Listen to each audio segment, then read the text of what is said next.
Shri BN Haskar, ഇവിടെ കന്യാസ്ത്രീകൾക്ക് ജാമ്യം ലഭിച്ചത് തങ്ങളുടെ ഇടപെടൽ കൊണ്ടാണ് എന്നുള്ള വാദവുമായാണ് കേരളത്തിലെ MP മാർ നിലനിൽക്കുന്നത്. നമുക്കറിയാം, ഇടത് വലത് MP മാർ അതനുസരിച്ച് ആഘോഷ പരിപാടികളൊക്കെ ജയിലിന് മുന്നിൽ സംഘടിപ്പിക്കുകയും ചെയ്തത് കണ്ടതാണ്. ഒരു നിയമവ്യവസ്ഥയിൽ അധിഷ്ഠിതമായി ചില കാര്യങ്ങൾ പോകുമ്പോൾ അതിന്മേൽ സാമുദായിക വർഗീയ ചേരുവ കൂടി തിരുകി കയറ്റി കേരളത്തിലടക്കമുള്ള സാധാരണക്കാരെ പറഞ്ഞ് തെറ്റിദ്ധരിപ്പിച്ചുകൊണ്ട് എന്തിനാണ് ഈ രാഷ്ട്രീയ നാടകം നടത്തുന്നത്? BJPക്കെതിരെ എന്ന് പറയുമ്പോഴും ഇന്ന് നമ്മൾ മന്ത്രി MP രാജേഷിന്റെ ഒരു പ്രതികരണം കണ്ടതാണ്. ഞാൻ ആ പ്രതികരണത്തിലേക്ക് പോയതിനു ശേഷം താങ്കളുടെ മറുപടിയിലേക്ക് എത്താം. മതപരിവർത്തന നിയമം ഉണ്ടാക്കിയതിൽ കോൺഗ്രസിന് ഉത്തരവാദിത്വമുണ്ട്.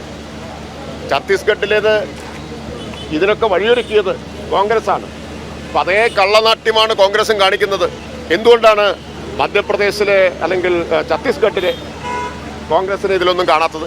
കോൺഗ്രസ് നേതാക്കൾ മാത്രമാണല്ലോ പോകുന്നത്. കോൺഗ്രസ് ഭരണത്തിലുണ്ടായിരുന്നൊരു സ്ഥലമല്ലേ ഛത്തീസ്ഗഡ്. എന്താണ് ഛത്തീസ്ഗഡിലെ PCCയുടെ അഭിപ്രായം?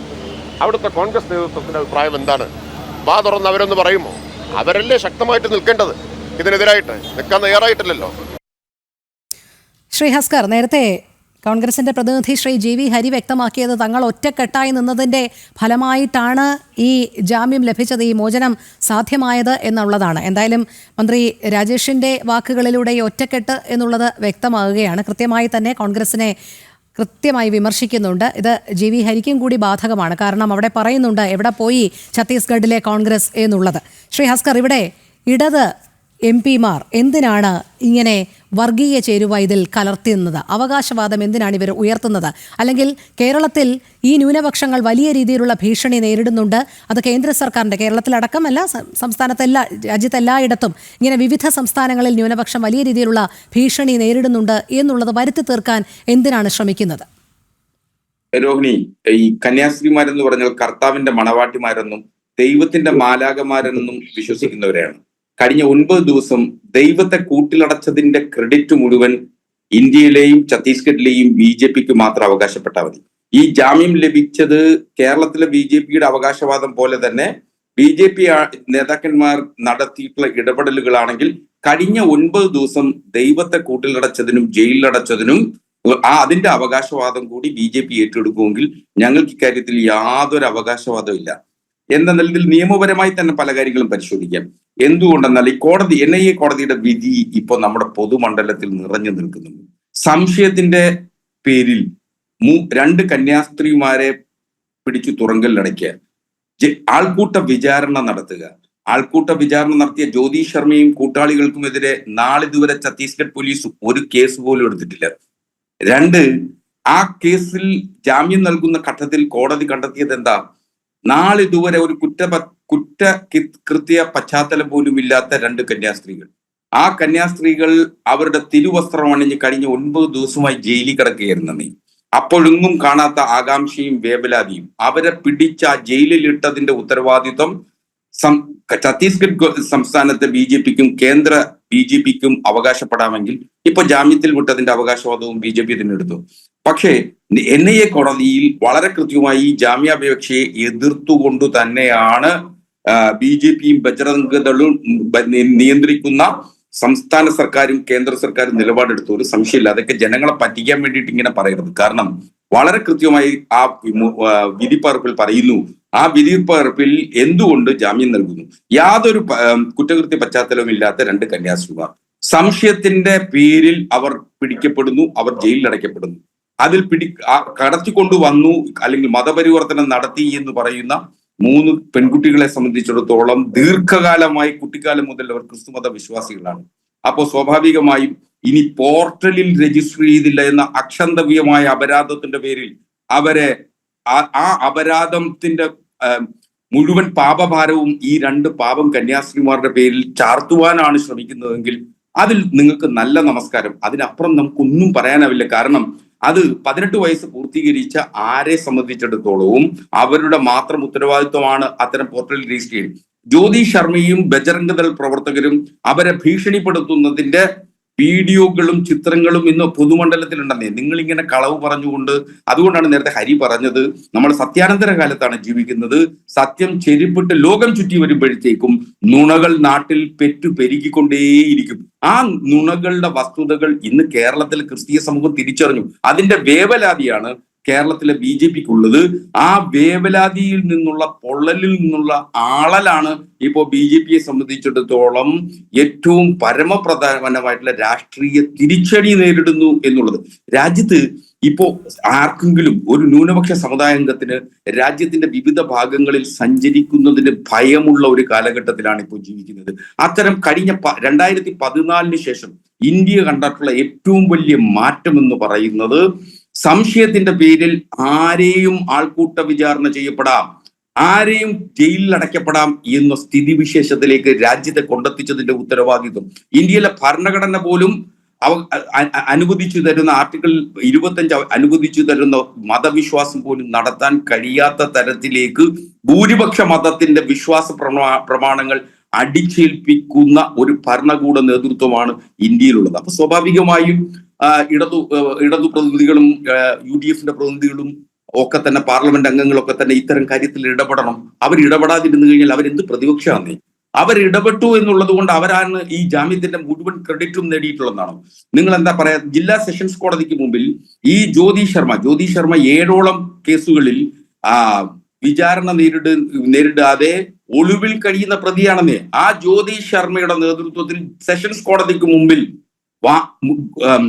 കോടതിയെ പോലും ഭയപ്പെടുത്തുന്ന തരത്തിൽ മുദ്രാവാക്യം വിളിച്ചുകൊണ്ട് പ്രകടനം നടത്തിയത് നിങ്ങളാരും കണ്ടില്ല. നിങ്ങളാരും അതിനെ അപലപിക്കുന്നതിന് തയ്യാറായില്ല. ഇവിടെയാണ് കാപട്യം എന്ന് പറയുന്നത്.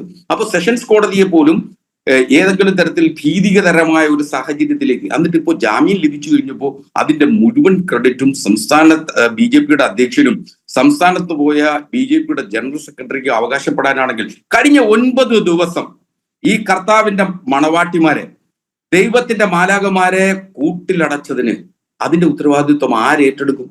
ജാമ്യം ലഭിച്ചപ്പോൾ ആ ജയിലിന് മുൻപിൽ ഇടത് വലത് MP-മാർ കാണിച്ച രാഷ്ട്രീയ നാടകം നമ്മൾ കണ്ടതല്ലേ?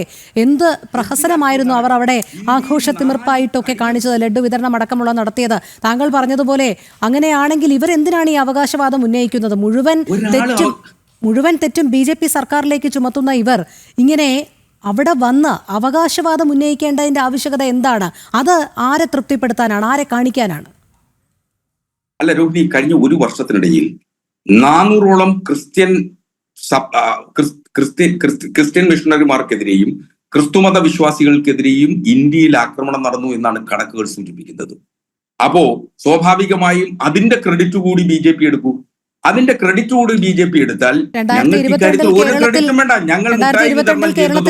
ലഡു വിതരണം ചെയ്തതോ LDF സർക്കാർ തന്നെ സ്വീകരിച്ചിട്ടുള്ള ഒരു കേസ് ഉണ്ടായിരുന്നല്ലോ കന്യാസ്ത്രീകൾക്കെതിരെ. 2.5 വർഷം കഴിഞ്ഞാണ് കോടതി നടപടികളൊക്കെ പൂർത്തിയാക്കി അവർ ആ കേസിൽ നിന്ന് കുറ്റവിമുക്തരായത്. രോഹിണി, അങ്ങ് ഇത് ചോദിക്കുമെന്ന് എനിക്ക് കൃത്യമായി. അത് LDF സർക്കാർ എടുത്ത കേസല്ല, റെയിൽവേ പോലീസ് ഫോഴ്സ് എടുത്ത കേസാ തൃശ്ശൂരിൽ അത് വെറുതെ വിട്ടത്. RPF സംസ്ഥാന പോലീസിന്റെ നിയന്ത്രണത്തിലുള്ളതല്ല. ഇതാണ് പ്രശ്നം. അതാണ് പ്രശ്നം. അവിടെ റെയിൽവേ പോലീസ് എടുത്തതാണ് എങ്കിൽ അത് പിണറായി വിജയന്റെ ബാധ്യതയല്ല. പക്ഷേ ഇവിടെ ഛത്തീസ്ഗഡ് പോലീസ് എടുത്തതാണെങ്കിൽ അത് കേന്ദ്ര സർക്കാരിന്റെ ബാധ്യതയാണ്, BJPയുടെ മൊത്തം ബാധ്യതയാണ്. RPF എടുത്ത കേസിൽ കന്യാസ്ത്രീകളെ കുറ്റവിമുക്തരാക്കിയിട്ടുണ്ട്, ഒരു സംശയമില്ല കാര്യത്തിൽ. RPF എടുത്ത കേസിന് എന്തിനാണ് സംസ്ഥാന സർക്കാർ ഉത്തരവാദിത്വം പറയേണ്ടത്?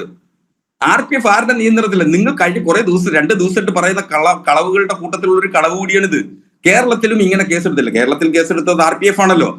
RPF എടുത്ത കേസിന്റെ ഉത്തരവാദിത്വം കേരള പോലീസിന്റെ തലയിൽ വെക്കാനാണ് ശ്രമിക്കുന്നത്. എന്ത് അപഹാസ്യമായിട്ടുള്ള പെരുമാറ്റമാണ് നിങ്ങൾ നടത്തുന്നത്? നിങ്ങൾ ദയവീത് ഇത്തരം കള്ളങ്ങൾ പറയരുത്. വസ്തുതകൾ സംഭവിച്ചു.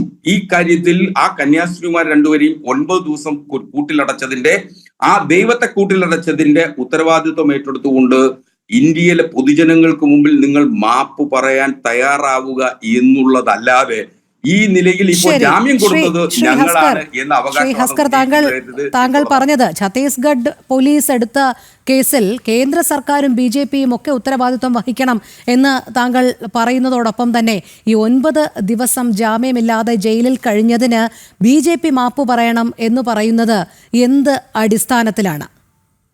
ഒന്ന്, ഛത്തീസ്ഗഡ് ഗവൺമെന്റ് ഭരിക്കുന്നത് BJP ആണ്. അല്ലെങ്കിൽ എനിക്ക് തർക്കമില്ല. ഛത്തീസ്ഗഡ് ഗവൺമെന്റ് ഭരിക്കുന്നത് BJP ആണെങ്കിൽ BJPയുടെ സംസ്ഥാന നേതൃത്വത്തിനും കേന്ദ്ര നേതൃത്വത്തിനും ഇക്കാര്യത്തിൽ ഉത്തരവാദിത്വമുണ്ട്. ഞാൻ നിയമപരമായി തന്നെ ഇക്കാര്യത്തിൽ പറയാം.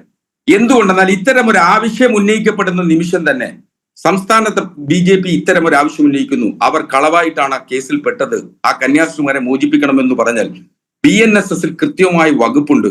ഈ കേസ് പിൻവലിക്കാൻ സംസ്ഥാന സർക്കാരിന് അധികാരമുണ്ട്.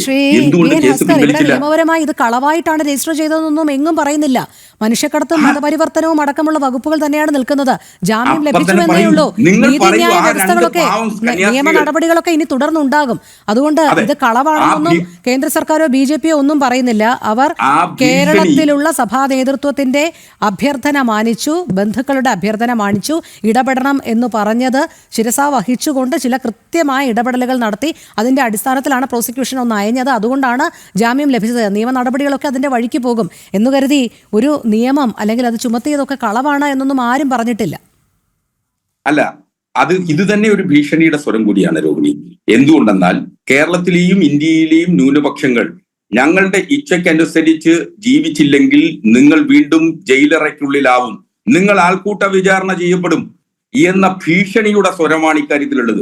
സംസ്ഥാന BJPക്ക് ആത്മാർത്ഥമായി കേരളത്തിലെ ക്രിസ്ത്യാനികളോട് സ്നേഹമുണ്ടായിരുന്നുവെങ്കിൽ ഈ കേസ് കെട്ടിച്ചമച്ചതാണ് എന്നുള്ളതിന്റെ പേരിൽ പിൻവലിക്കാനുള്ള ആർജവമാണ് കാണിക്കേണ്ടിയിരുന്നത്. അല്ലാതെ ജാമ്യം നിയമപരമായി ലഭിക്കുമ്പോൾ ആ ജാമ്യം ലഭിച്ചത് ഞങ്ങൾ ഏതോ തരത്തിൽ ഇടപെട്ടത് കൊണ്ടാണ്, ഞങ്ങൾ എതിർത്തിരുന്നുവെങ്കിൽ ജാമ്യം ലഭിക്കില്ല. ആ ഉത്തരവ് വായിച്ചാൽ തന്നെ അറിയാം.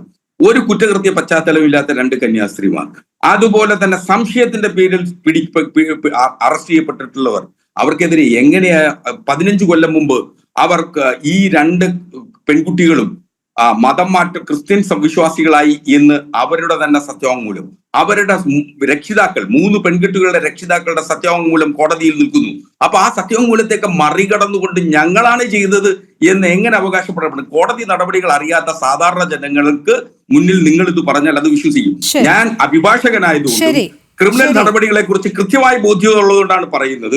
വളരെ കൃത്യമായി ആ കുട്ടികളുടെ രക്ഷിതാക്കൾ നൽകിയ സത്യവാങ്മൂലം പരിശോധിച്ചും ആ കുട്ടികൾ മതപരിവർത്തനത്തിന് വിധേയരായിട്ടില്ല എന്ന ഉത്തമ ബോധ്യം ആ കോടതിക്കുണ്ടായതുകൊണ്ടുമാണ് ജാമ്യം ലഭിച്ചിട്ടുള്ളത്. അത് പറയുക. അങ്ങനെയാണെങ്കിൽ ഇടതും വലതും കൂടി ആ അവകാശവാദം ഉന്നയിക്കരുത്. അവിടെ മാത്രമാണ് അവ്യക്തത നിലനിൽക്കുന്നത് എന്ന് മാത്രമല്ല, ബിലാസ്പൂരിൽ മിഷണറിമാരുടെ സ്വാധീനമൊക്കെ കൃത്യമായി തന്നെ എല്ലാവർക്കും അറിയാവുന്ന കാര്യമാണ്. അവർക്ക് മൊഴി മാറ്റുന്ന അടക്കമുള്ള കാര്യങ്ങളിൽ കുടുംബത്തെയൊക്കെ എത്രത്തോളം സ്വാധീനം ചെലുത്താൻ കഴിയുമെന്നുള്ളതും നമുക്കൊക്കെ അറിയാവുന്ന കാര്യമാണ്.